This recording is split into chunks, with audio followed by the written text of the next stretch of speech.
anak bilang gini, Koko emang keturunan Cina? Loh kok matanya nggak sipit? Perasaan Koko males. Aku membalas baik, karena Allah mengajarkan kita baik.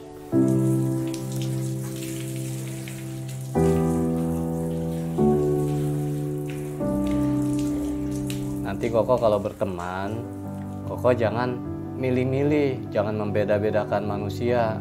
Karena semua manusia itu diciptakan sama Allah. Jadi bergaul dengan siapa saja, tapi harus baik dengan siapapun. Jangan berbuat jahat, ya.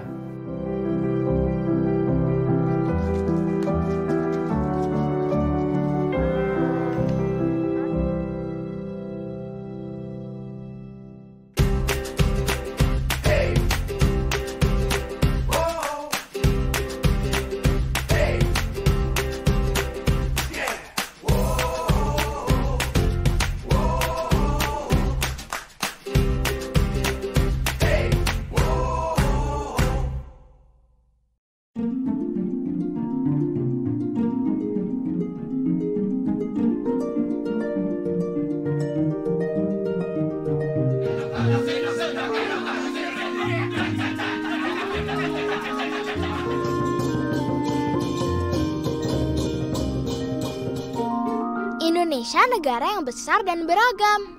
Bayangkan saja, dari Sabang sampai Merauke, semua punya suku dan budaya yang berbeda-beda. Tentu saja, agama dan kepercayaannya juga berbeda, teman. Ini bukan cerita dongeng loh, tapi benar-benar terjadi di negeri Indonesia tercinta.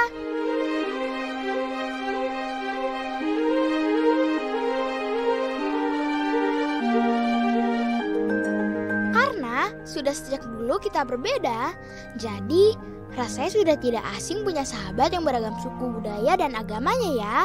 Tidak kaget, tidak merasa aneh, apalagi saling membeda-bedakan. Begitulah ciri anak Indonesia yang aku tahu. Qad sami'a Allahu qawlan lati tujadiluka fi zawjiha wa tashtaki ila Allahi wallahu yasma'u tahawurakuma. Innallaha sami'un basir. Indonesia yang beragam. Sejak kecil aku sudah rasakan di dalam rumahku. Lidahku lancar mengaji dalam bahasa Arab. Tapi aku bukan keturunan Arab loh.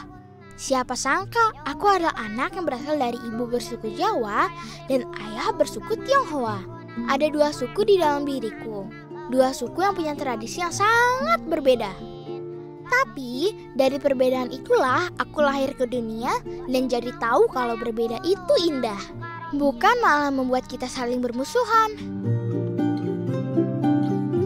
Aku bahkan punya dua nama dari bahasa yang berbeda. Xu Xiaolong, namaku dalam bahasa Mandarin, dan Abdullah Syamil, namaku dalam bahasa Arab. Punya dua nama dalam dua bahasa yang berbeda mengajariku arti dari indahnya perbedaan. Betapa indah arti toleransi yang diajarkan kedua orang tuaku. Inna khalaqnakum min dzakari wa unsa. Kami jadikan kalian itu dari seorang laki-laki dan seorang perempuan. Kemudian waja'alnakum syu'uban wa qabail. Kemudian kami jadikan kalian itu bersuku-suku dan berbangsa-bangsa. Lita'arofu, supaya kalian tuh saling mengenal. Yang namanya kenal itu ya berinteraksi, berkenalan, ya. Yang nantinya terus dari hasil berkenalan itu kan jadi tolong menolong, saling membantu gitu. Dari ceritaku ini, aku ingin mengajak teman-teman melihat lebih dekat keseharian hidupku dalam dua tradisi yang berbeda. Dari merah dan meriahnya lampion Imlek sampai indahnya kebersamaan saat hari Idul Fitri. Semuanya aku sambut gembira, merayakan perbedaan penuh rasa syukur.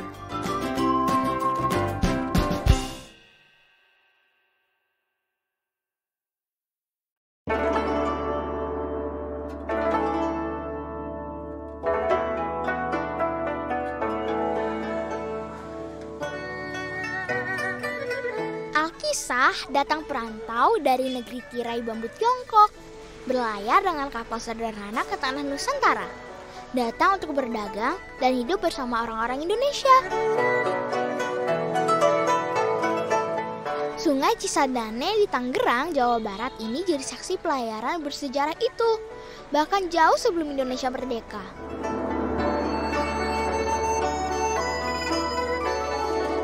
Dari sejarah yang panjang itu, tidak heran kan kalau banyak anak di Indonesia memiliki ayah atau ibu berdarah Tionghoa. Begitu juga dengan Arab, India, dan lainnya.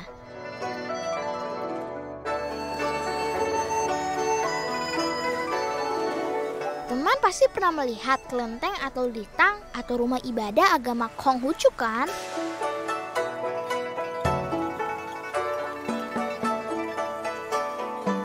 Sekilas memang mirip sekali. Tapi sebenarnya ini adalah sebuah masjid. Masjid Lao Tse namanya. Warna dan bentuknya memang sengaja dibuat mirip dengan kelenteng atau litang teman. Karena banyak orang keturunan Tionghoa yang beragama Islam beribadah di sini. Salah satunya adalah ayahku yang dipercaya sebagai ustadz, membantu orang-orang keturunan Tionghoa yang ingin belajar agama Islam. Ayahku tahu banyak tentang sejarah Tionghoa Islam di sini. Nah itu Mil yang pakai kacamata namanya Pak Yunus Yahya. Iya, yang mendirikan Yayasan Haji Karim Uwe. Tuh, dia juga pernah dapat bintang Mahaputra waktu Pak Presiden Habibie jadi presiden. Sekarang Abi jadi pengurusnya di sini. Jadi pengurus Yayasan Haji Karim Uwe. Nah, nama Haji Karim Uwe sendiri diambil dari namanya temannya ini Mil. Temannya Pak Presiden Soekarno, presiden pertama. Nah, iya yang duduk namanya Pak Karim Uwe. Itu yang berdiri di sampingnya itu Pak Presiden Soekarno, presiden Yang lebih tinggi itu. Iya, Presiden Republik Indonesia yang pertama.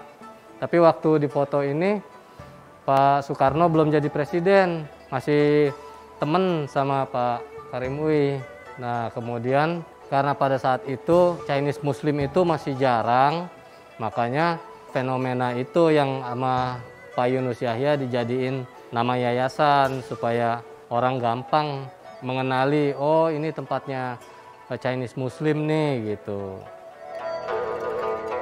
Salah satunya adalah ayahku sendiri, seorang keturunan Tionghoa yang memilih belajar agama Islam di sini. Kata ayah, Masjid Lao Tse punya sejarah yang panjang. Saksi dari indahnya perbedaan. Siapa saja boleh ke sini loh, tidak harus yang beragama Islam. Teman-teman beragama lain juga sering datang berkunjung untuk melihat-lihat sejarahnya. Damai sekali ya teman. Ini dibikin warnanya, ornamennya kayak begini Mil. Biar seperti nuansanya memang dibikin suasana kelenteng supaya orang yang datang ke sini tuh nggak kaget dengan nuansa-nuansa seperti ini. Iya, biasanya orang kaget masuk ke masjid, apalagi masuknya orang Chinese masuk ke masjid. Itu biasanya diliatin gitu. Kalau di sini kan enggak gitu.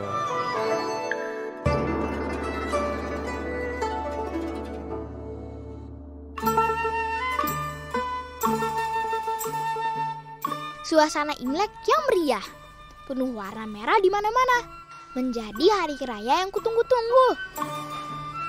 Ada ayah, ibu, Mei adikku, dan tentunya aku, Abdullah Syamil, atau teman bisa panggil aku Koko saja. Dalam tradisi Tionghoa, Koko artinya kakak. Kami kompak mengucapkan kongsi-kongsi selamat hari Imlek. Ini Fasai. Tionghi ya.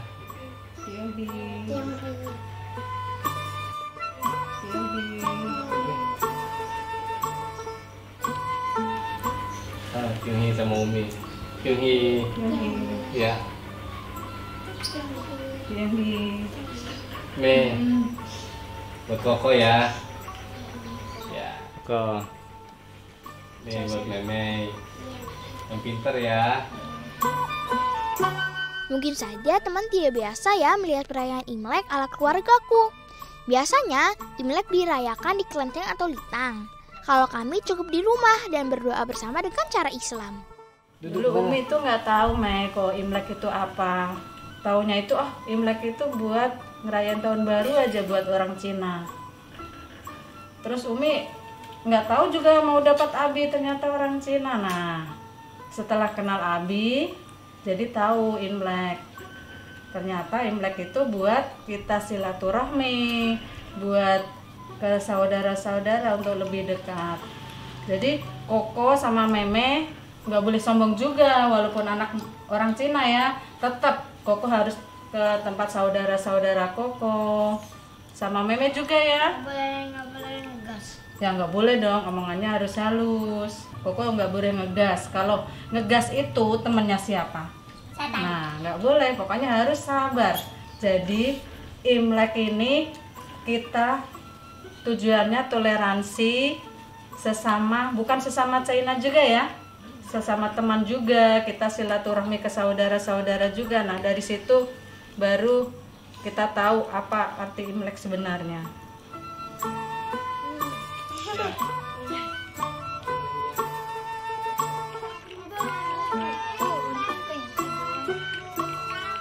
Tidak lupa, setiap Imlek teman-temanku juga datang untuk mengucapkan selamat Imlek dan bermain bersama-sama.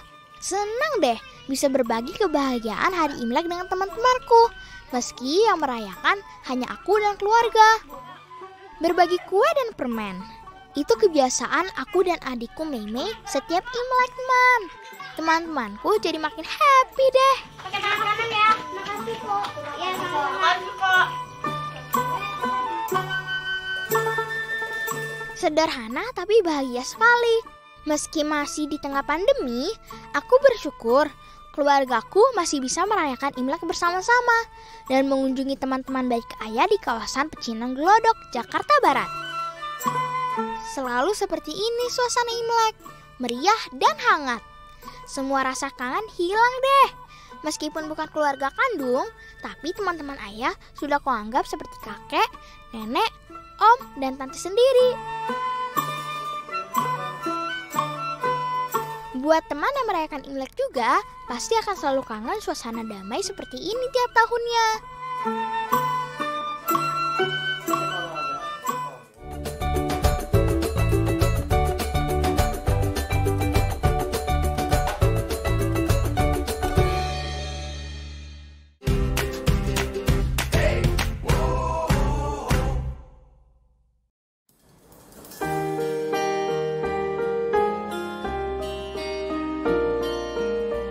Tak terasa, waktu cepat sekali berlalu. Dari perayaan Imlek di bulan Februari, sekarang sudah memasuki bulan April.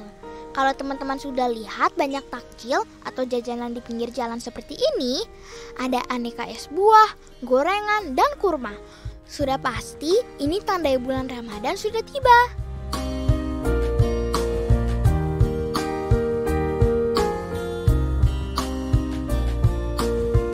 Jajanan apa sih yang paling teman rindukan? Pasti banyak ya.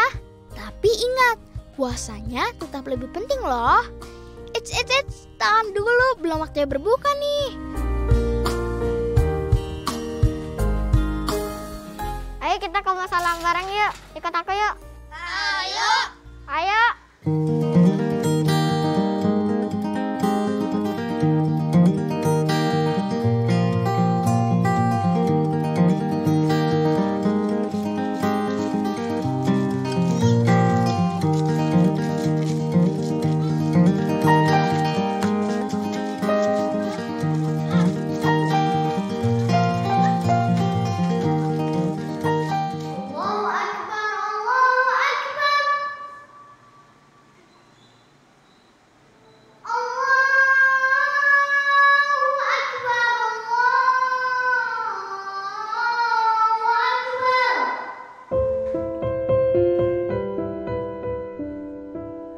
Hampir setiap hari aku dan teman-teman di sini selalu pergi sholat berjamaah ke masjid.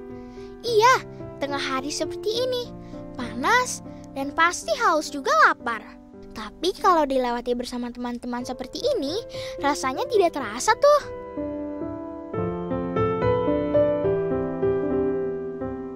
Hampir setiap hari kami sholat zuhur berjamaah di masjid. Tentu saja harus tetap jaga jarak ya teman. Aku belajar untuk berani menjadi imam yang memimpin sholat. Tentu saja belum benar-benar sempurna, tapi aku selalu berusaha untuk terus belajar setiap hari. Seperti yang sudah aku ceritakan tadi teman, ayahku seorang ustadz di Masjid Lao-Tzu. Dari ayahlah aku belajar tentang agama Islam dan toleransi. Kisah ayahku membuatku sangat kagum. Ayah seorang mualaf yang berjuang belajar Islam sendiri. Sampai akhirnya ayah yakin dan mengajariku kebaikan dan toleransi dari kisahnya. Seorang laki-laki dan seorang perempuan gitu, Koko bangga. Nama abi saya Naga Kunadi dari keturunan Cina. Nama umi saya Ari dari keturunan Jawa Tengah Cepu. Abi saya kalau hafalannya gak serius suka tegas, disiplin, baik, sabar. Karena itu, aku mau terus belajar, meskipun tidak mudah dan membuat badan kadang capek. Tapi, aku tidak mau menyerah begitu saja. Hasilnya bahkan sudah mulai terasa. Lidahku semakin lancar mengaji dan membuatku ingin belajar bahasa lainnya selain Arab, yaitu Mandarin dan Inggris.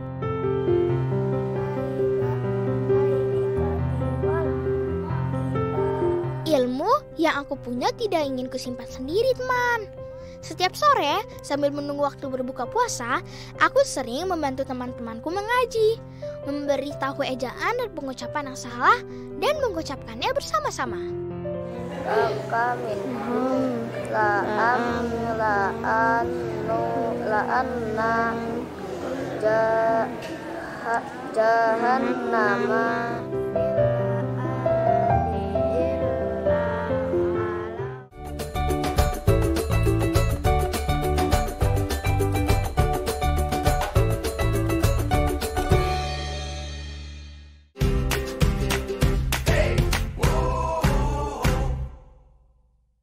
Ya ayyuhalladzina amanu ijtanibu katsiran minadh-dhanni inna ba'dadh-dhanni itsm wa la tajassasu wa la yaghtab ba'dukum ba'dha ayuhibbu ahadukum an ya'kula lahma akhihi maytan fakarihtumuh wattaqullah innallaha tawwabur rahim.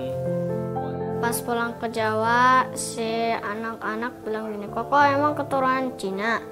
Loh kok matanya nggak sipit? Abinya pasti Koko ini ngikutin abinya orang Cina, uminya matanya nggak sipit tapi Jawa.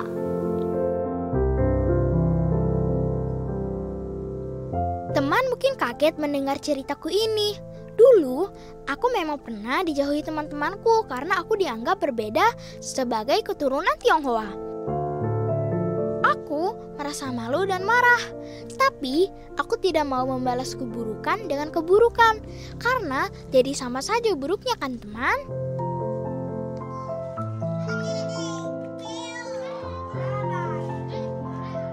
Akhirnya, aku pilih untuk terus berteman baik dan memaafkan. Bahkan, teman yang tadi yang menjauhiku, sekarang akrab sekali sampai-sampai belajar mengaji bersamaku. Dan kami pun berteman baik sampai sekarang.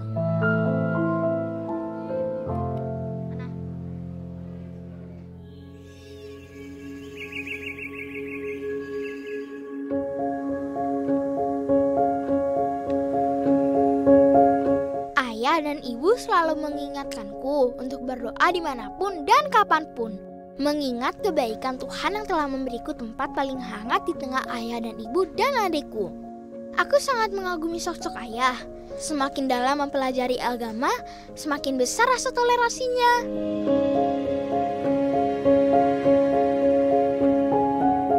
Abi mau cerita nih perjalanan tentang Abi. Jadi Abi kan dari keluarga Tionghoa. Ya pernah mengalami pindah agama. Sekarang kan jadi Muslim. Kenapa Abi jadi Muslim? Karena di Muslim itu justru diajarkan tentang toleransi yang begitu luhur, toleransi yang tinggi. Kemarin-kemarin juga kita sudah bahas di Quran tentang surat Al-Hujurat ayat ke-13. Kok ingat nggak? Nah, itu kan cerita tentang bahwa manusia itu diciptakan bersuku-suku, berbangsa-bangsa. Jadi manusia itu nggak satu macam, banyak macamnya. Ada orang Cina, ada orang Jawa.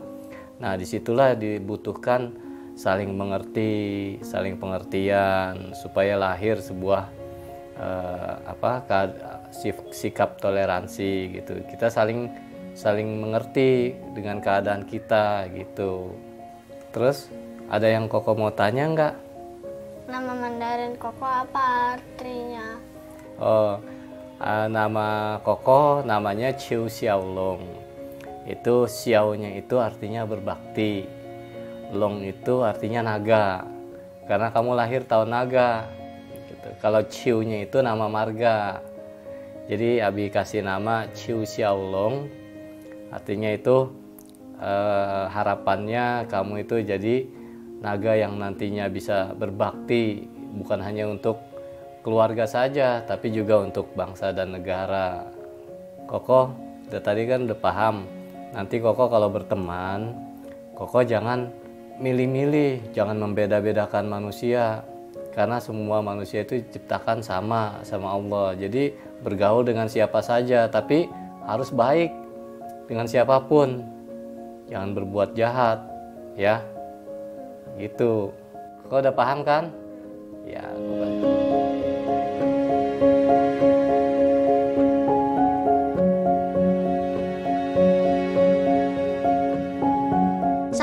aku diledek teman-teman karena aku keturunan Tionghoa, aku tak pernah lupa pesan ayah ini. Aku selalu memaafkan dan berbuat baik dengan siapapun, tidak melihat perbedaan suku, ras, dan agama.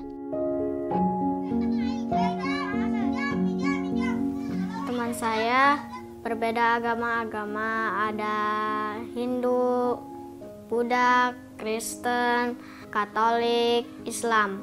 Kita harus baik bersama teman, karena Allah mengajar kita baik kepada teman dan suka berteman. Dibikin warnanya, ornamennya kayak begini nih.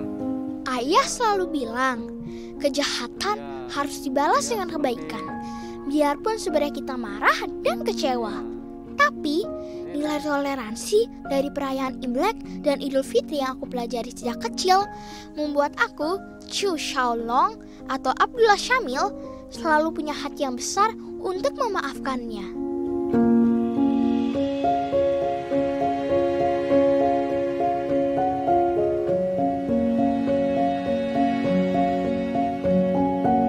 Lampion bukan melulu tentang perayaan Imlek loh teman.